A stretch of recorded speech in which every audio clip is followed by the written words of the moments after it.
This is Matt Eldred with Matt's Wild Point of View, and we're here for another bow review. I think you guys are going to enjoy this one. I am dealing with a wrist injury, I'll say that right off the bat, so bear with me on that. I'll probably most likely hopefully have this healed up by the end of the month, but it's just work related, nothing too serious, I'm hoping. So let's talk about this bow for a second. Let's talk about the design, style. Let's talk about what I've added to it and what it came with. So when you buy this bow, and this is a Blck Hunter longbow, this is about the bottom of the barrel price wise is you're gonna get for a decent bow, as far as is on Amazon and on the internet and things like that. I'm not trying to say that you couldn't find a better deal on a really great bow, you know, via Facebook or somebody personally selling their old Bear or their old takedown like this. You know, it could be anything from a recurve to a longbow. It really that's really not what this is about. This does happen to be a cheap bow, but it does not happen to be a video about a cheap bow, if that makes any sense. This is a breakdown on the 3-piece longbow, and this happens to be the one I have, so this is the one I'm reviewing. So things I've done to this bow. Well, you've probably noticed as I've been spinning this around that I have some antler bolts here to hold the limbs on. I just like the way they look. I like that it's easy, functional. I don't have to have a tool to break this bow down, which we'll get to breaking this bow down later in the video. But this just makes it super easy for me and super fast. Another thing that you're gonna notice is my brace height is very high on this bow. I've braced this bow super high. I don't know exactly what I'm at. I keep going either higher or lower depending on how my arrows shoot out of the bow and what the bow tells me it likes. This particular bow seems to like a very high brace height, so that's what I put on it. The string, this, try to get in close here, this is a laser string. I believe that's what they're called. You can get these off 3 Rivers. My knocking point is just a piece of sinew wrapped around there. If I use the metal knocks on these strings, I happen to get a very bad cut going on my nose. Just when I'm in good alignment and when things are feeling good to me, the metal knock just cuts the end of my nose repeatedly. So I've been going back to the old tie-on knocks, and I find out that sinew or artificial sinew works really great with some super glue on there. Things about this laser string that I like is that the serving and the string together are perfect for wooden arrows, which you're going to see I shoot a lot of wooden arrows, but they're not so thick that they give me a hard time with carbon arrows. I can still put carbons on this and they come off super clean. So this string so far is awesome. I've used them in the past on bows and had really good luck, and I've also had bows that didn't like them. That's just something you guys are going to have to figure out, what your bow likes to shoot. Some, just like the old D50 strings, work great. Now let's talk about what this bow came with. String wise, this bow came with an endless loop string. Perfectly fine. I shot this bow with the original string that was on it, and it was good string. It wasn't near as good as the setup I got now, and it was a little loose for my wooden arrows as far as the way they knock on there. That's the only reason I changed it to this. But endless loop, I think it was D50 material, all black, and it was great. I mean, as far as buying a bow for $100 is what you can get this bow for. Yeah, I couldn't complain. The string, the serving seemed to be real tight on there. It was really nice on both ends as well. Let me go over why. I know some of you guys seen these long fur silencers on here, and you're probably like, oh my gosh, he's robbing all the performance from that bow. Well, let me explain this a little bit. You can see these are roughly probably 6 inches on there. The reason that I did that is because this bow is loud. It's a loud bow. It might be because it's not tillered for 3 under, and I happen to shoot 3 under. That could be part of it. It's highly reflex, deflex. That, to me, I've had noise issues with real big reflex bows, and the limbs are extremely reflexed on this. So that could be it too. Personally, when I got this bow, I was not worried about whether it was a loud bow, quiet bow. I'm just explaining why I have these on there. I went to puff balls before I put these back on here. I should mention that these come with the bow as well. I went with some different silencers on here, 3 different kinds, just trying to quiet this bow down a little bit, and the quietest I could get it was just leaving these full length and putting them on here. That seemed to calm it down quite a bit. And as far as arrow performance, it didn't seem to bother my bow a bit leaving these long like this. I don't know what this is, what kind of fur this is, but it's super soft and it's super light, so it's not adding a ton of weight to the string, even though it looks very bulky. Now when I tried to quiet it down and I had multiple silencers on there and things like that, that did affect the bow a little bit, so you got to be careful with that. What else have I done to this bow besides brace height, different string, and leaving these string silencers? Another thing that I did, I mentioned this a little bit. When you get this this hair, calf hair rest on here, you're gonna have to cut that to your own design. I cut mine so it covers the entire plate on the bottom and just a small portion up here, just so I don't get any arrow knock on there. But when I cover the whole bottom like that, it really gives me a nice place for my arrow to sit without getting any kind of a tapping sound or anything like that. This bow just has regular, just generic knock ends on it. I suppose they're probably, they don't look like they're any kind of horn or anything. They almost look like a plastic material, honestly. Probably just a generic bow knock material. This is the cheaper of these bows. You can get these in a little bit more pricey, and when I say pricey, I mean like 150, 190, I think is as expensive as I've seen these. With that said, I went for the lowest I could get just for this review, and I went for the lowest I could get because I just wanted to do a 3-piece takedown that had good reviews on it already.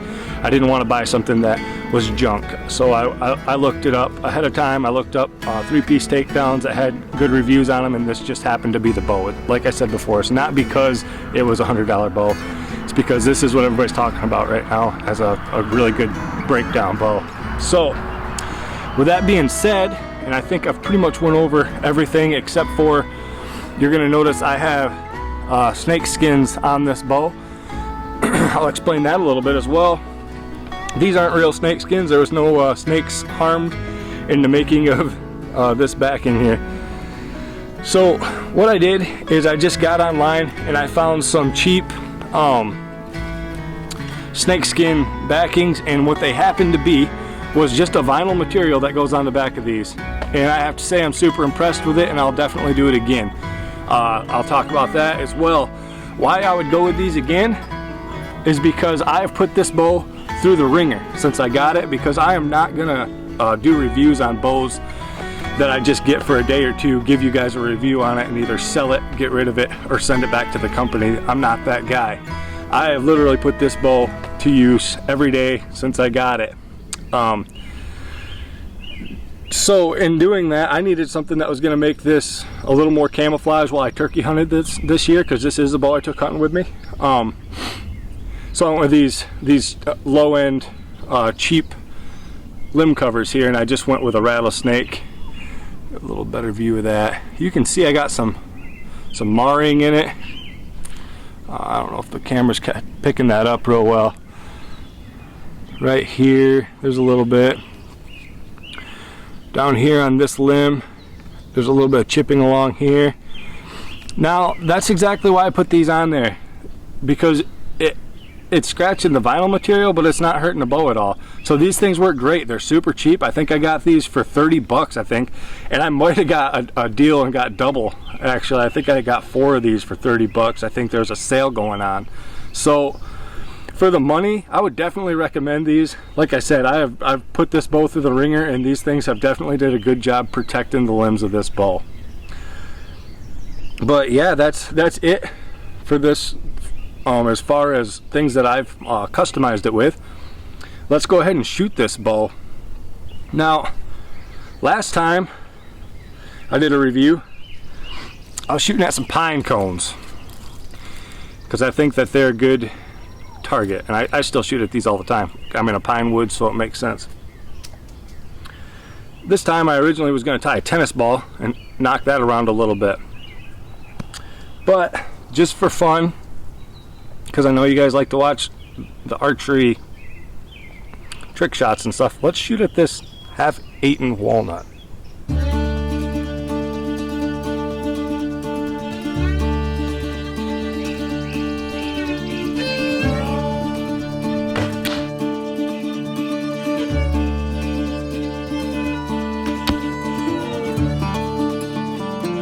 Well, I don't know, that was probably pure luck, but I just smoked that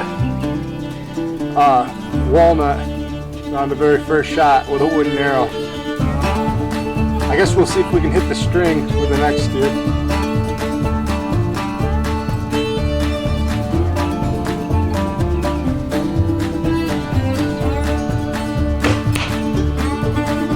You gotta be kidding me right now.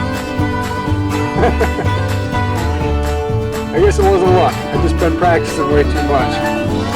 I just smoked the string itself with a second shot.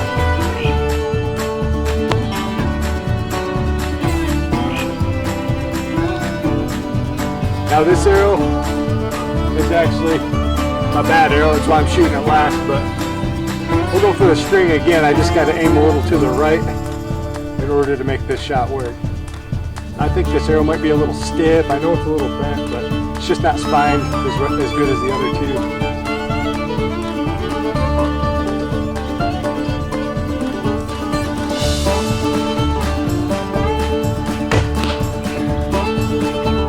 Pretty close, but that was a miss.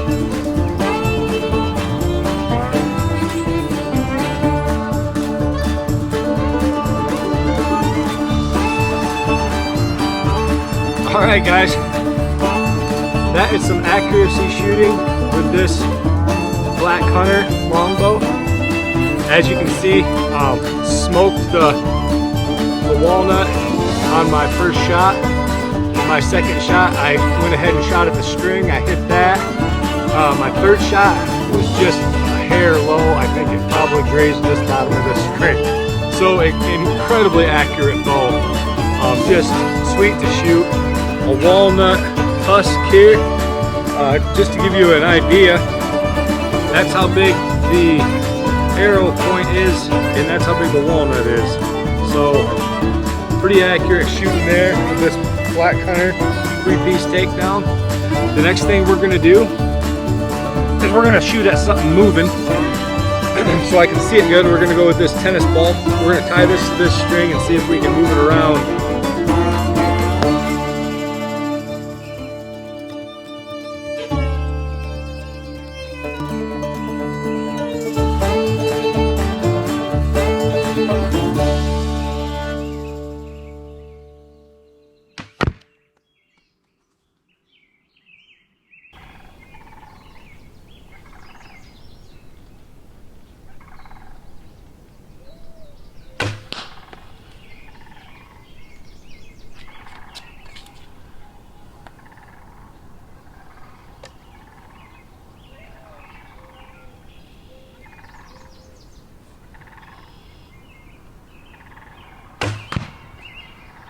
Second shot again. This bow's 62 inches, I believe. Or 60, no, I think it is 62 inches. And it's super comfortable in a tree. There's a lot more leaves going on now than there was in the last bow review I did, but I am trying to use all the same stands just so we can give a fair review of all these bows that I'm going to be doing. But yeah, this Leaf might have to go here, but this bow is 100% a bow that I would use out of a tree stand with no issues. I have a ton of maneuverability. Anywhere that I want to turn in this stand, I'm not having any issues with it. Let's go ahead and see how it shoots out of the stand. We'll throw this down just for another target. But we got the turkey down there. I don't have a deer, sorry guys.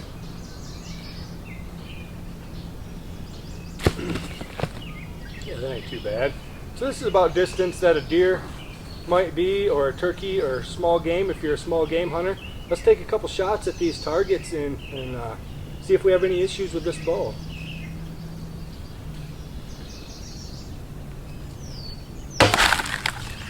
Well, that was definitely a kill shot on the turkey.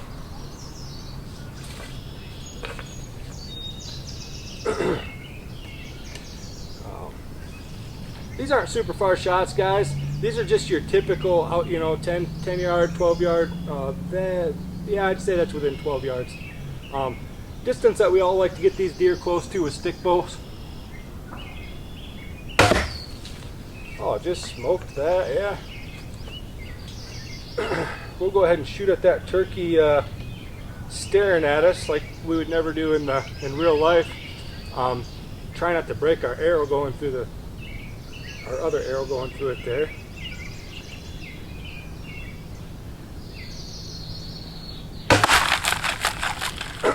Well, right through the head. I was aiming just below the head. Yeah, I guess it is right below the head. Right where I was aiming. So this is absolutely a bow that I would use out of a tree stand. 3-piece takedown at 62 inches. Definitely a great hunting bow. Very accurate. The only thing that I would want a little bit different on these bows compared to the last review I did, which was a hill style bow.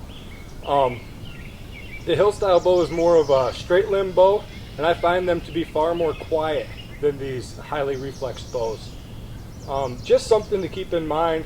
At this yardage, the deer would never be able to jump a string anyway, but fantastic hunting bow. The Blck Hunter recurve, absolutely fantastic hunting bow. I went ahead and tucked myself into some brush here. Some pretty tight brush. Just to give this a fair review, as I did with the hill style bow, which if you remember was a little bit tough to maneuver in thick brush. I got some poison ivy under me, so I'm going to have to be a little bit careful here. But as you can see, this bow, being as it's quite a bit shorter, a leaf tickle in my ear here, I'm able to get in a lot tighter places with this bow. I personally like areas just like this. You can imagine if I had some plaid on, some green plaid or something, I would probably blend right in. Obviously, that's not good for video, so due to low light, my camera's having a hard time focusing. So I'm going to go ahead and make this quick.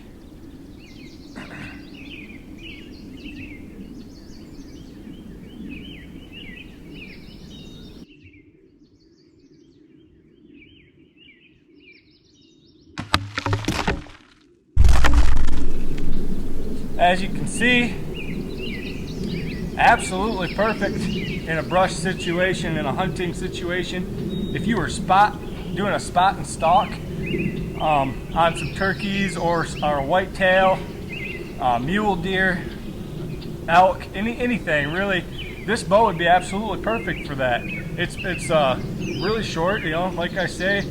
Being able to maneuver in brush is a big deal, but also being able to come to full draw without any stacking is a big deal to me.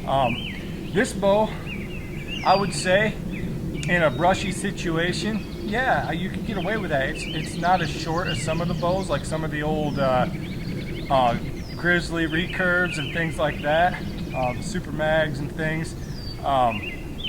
There's a lot of short recurve bows that would actually probably serve you better than this bow.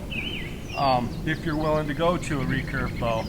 A lot of us are die-hard traditional longbow guys, so a reflex deflex design, hybrid design like this is as far as we're willing to go that way. I'm one of those guys. I'm guilty.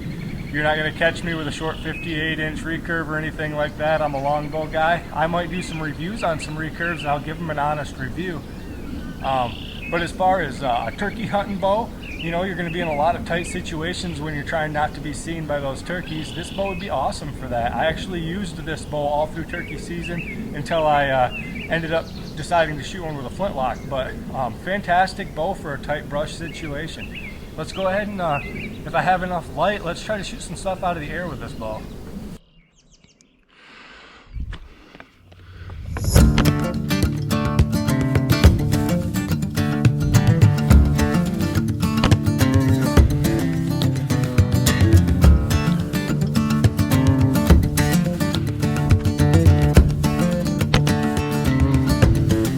Deadly.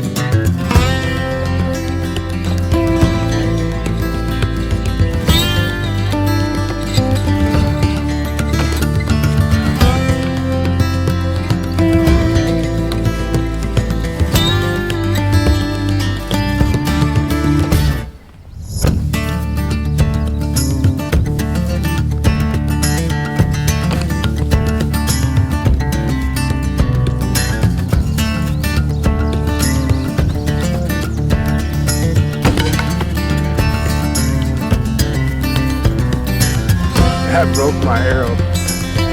Don't ask me how that happened. I'll go grab it real quick.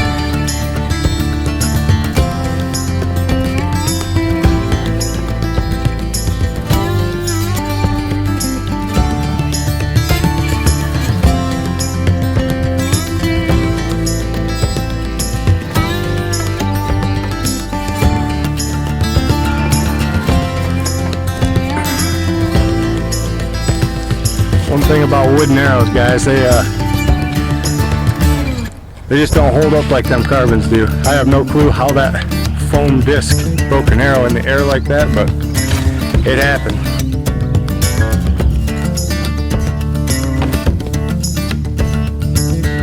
I'm on today.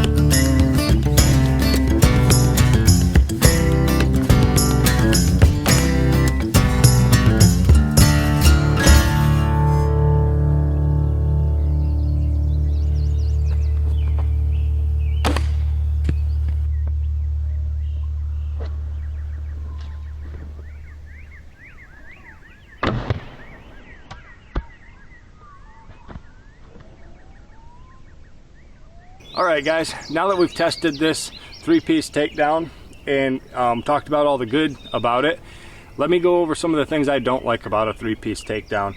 I'm not picking this bow out in particular. This is all 3-piece takedowns. I don't like that there's multiple things that can go wrong with a 3-piece takedown. I don't like that if I didn't have these antler limb bolts here, I would have to carry a wrench and another bolt along with a washer, along with a grommet for each one of these limbs. I don't like all that.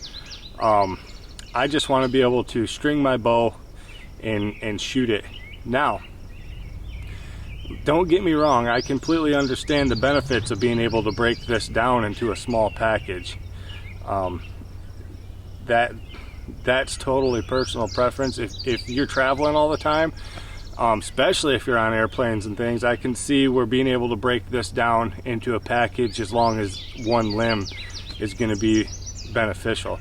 But you know, just things that I don't like is that there's a lot more that can go wrong with all of this, as opposed to a single piece bow. Let's talk about another thing that I don't like about a 3-piece takedown. That this it's almost like a recurve grip here, this big concave grip. That's going to be another personal preference thing. A lot of people really like that. A lot of people don't. A lot of people like a straight grip. It's totally a personal preference, but I looked quite a bit online at these 3-piece bows, and almost all of them have some kind of handle like this. So you know, that kind of leaves you limited if you're used to a hill style bow, things like that. Another thing that I want to go over with this particular bow. When I got this bow and the first time I strung it up, before I had this string, it was just the bow that came in the pack. The first time I strung this bow up, I heard a pink sound. It just went tink. And anytime you hear that when you string a bow, it's almost never a good thing. And what had happened is, you probably can't see it, but there's a bunch of layers of wood in this handle. A ton of layers of wood in this handle. That makes these very strong, so I'm not complaining about that a bit, but this is basically just a bunch of small layers laminated together in this handle, which it does make a beautiful handle. But right between two of those layers, hopefully this will pick it up a little bit, it split on me. First time I strung it. I probably could have sent it back, and I'm sure that they would have honored their deal with me, but I just packed it with some super glue and then clamped it closed, and I've been shooting it for 4 or 5 months now and had no issues with that. But this particular bow, that's something that bothered me right off the bat. Anytime you buy something and then string it up and hear a tick sound or a pink or any kind of noise that's not supposed to be related to a bow, it's kind of disheartening. And another thing is, I bought this string for this bow, and I thought that the string came too short, but that's not what happened. I measured the string, and the string was fine. The bow's measurements were not quite on. So obviously you can untwist the string. I already talked about that. That's how I set my brace heights. Luckily with this bow, I needed a high brace height anyways. That's what this bow really liked to for as far as being smooth and quieting it down, and less hand shock, things like that. This just preferred this brace height anyway. But I could see on a different maybe these bows aren't all made the exact same, so another bow, even if it's this same model, might not like this high of a brace height. So that's something to keep in mind too, is that these measurements aren't exact. Another thing that I want to mention is I ordered the 60-pound Blck Hunter. When I put this on the scale, it's actually about 65 pounds. So they're 5 pounds off on their bow weight. That's something to keep in mind if you were going to get this particular bow. Other than those things, guys, this really is a fantastic bow for the money. There's a reason that I've been shooting it for 4 months. It's just an absolute hoss of a bow for just over $100. I keep saying I bought this for $100, but I think with tax it was like $109. So I know that I'm nitpicking on these things, but this is a bow review, and I do got to go over everything on here. There's so many good things to talk about with this bow that I just don't want to shadow out some of the main things that are that bother me about this bow. One of the last things that bothers me about this bow is the finish quality on this bow is really poor. I've heard that if you get the more expensive model of the Blck Hunter, there's several companies that have this bow, and some of them are more pricey than this. But the thing is I bought the bottom of the barrel bow here, so I wasn't expecting a beautiful bow. When I say finish quality, I will show you. I'll try to get my camera to pick it up. These string grooves, I actually had to file a little bit and sand down smooth because they had huge grooves in them, and you can actually still see there's some of the grooves in there still. And as you can see, they're not exact on that one's off right there, you can see. So finish quality on this bow isn't fantastic. Probably one of the worst that I've got as a brand new bow, actually. I'm not worried about it. It's a cheap bow. It still shoots great. But just something to keep in mind if you're getting one of these bows. You might want to go for a model that's not bottom of the barrel. You might want to go a step up than this bow. Shootability, I haven't had any issues with this bow. As far as the limbs, these limbs are bamboo on this model, and I don't believe it's tempered or anything like that. This is just bamboo. I can tell just by looking at it. It hasn't been heat treated or anything like that. Another thing that I wasn't a huge fan of when this bow came to me is the finish on the limbs. It's basically the same type of finish that's on these. I think this is phenolic tip overlays, but it's hard to explain because I got these snake skins over it now. But there was blemishes when I got this bow in the finish, and I don't mean like it got scratched during transport to me or anything like that. You could just tell that when they sprayed this bow, they just kind of did a half-assed job on it. But would I get this for a friend? Absolutely. If you were gonna get somebody started in archery, this is a bow that they could get and they could keep, you know, their entire archery career. I would have no problem taking this out to hunt elk. I would have no problem taking this out to hunt any big game. This is fantastic. It's super fast. As you can see in the video, this thing's ridiculously fast. But yeah, that's the review on the Blck Hunter 3-piece takedown. I hope you guys enjoyed that. If you have any comments, anything you agree with or disagree with, go ahead and just leave that in the comment section. We can talk about it. I really like getting your guys' opinion as well. I'm not the only archer out there, and I know that everybody likes things a little bit different. So I enjoy hearing what you have to say. If you like these kind of videos, and if you want to see me make more of these videos, go ahead and like and subscribe to my channel, and then share this with your friends. I sure appreciate the support, guys, and I appreciate everybody that gets involved and talks with me. The next review I'm going to do is actually on just a straight reflex deflex bow, and it's going to be the Blck quick stick. A lot of you guys that shoot a lot are probably pretty familiar with that bow. I want to do a review on it because it's got really great reviews. Everybody seems to like that bow, so I'm going to be doing just a single piece reflex deflex review next. So stay tuned and try to catch that one. Alright, we'll talk to you guys next time. This has been Matt's Wild Point of View.